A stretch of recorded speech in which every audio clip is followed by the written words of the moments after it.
Salaknib, or Shield in native Ilocano, is a joint exercise exclusive to Philippine Army and US Army troops. About 3,000 are taking part this year, the biggest since 2014. Keep up, sir.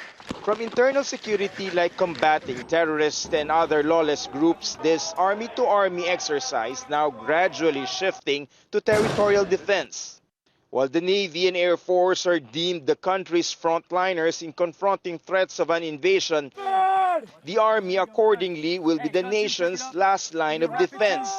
And since the more than 70-year-old Mutual Defense Treaty is still very much in effect, Philippine and American officials say interoperability among their forces is crucial, which is further enhanced by holding joint drills.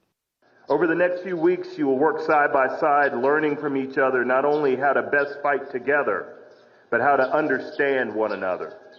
A team from the Japan Ground Self-Defense Force will also be joining Salaknib, but only as observers.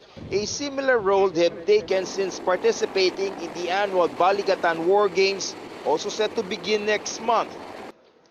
Fort Magsaysay here in Nueva Ecija is among the different areas in Luzon where the Salaknib War Games are being held. This army camp is also among the 5 agreed locations of the Enhanced Defense Cooperation Agreement, or EDCA, identified jointly by the Philippines and the United States in 2014. Aside from being the country's biggest military camp, residents living around Fort Magsaysay have also benefited from its community projects. Philippine Army Chief Romeo Bronner back from a recent trip to the United States where he met with defense officials. We are also going to infuse more programs and training exercises that involve tactics that we are learning from the Ukraine-Russia conflict.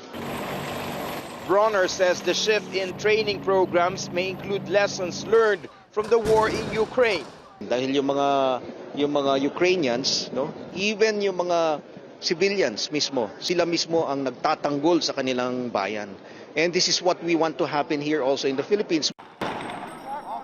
And while joint exercises are largely concentrated on training Filipino and American troops, Bronner says even civilians need to gear up for the worst-case scenario.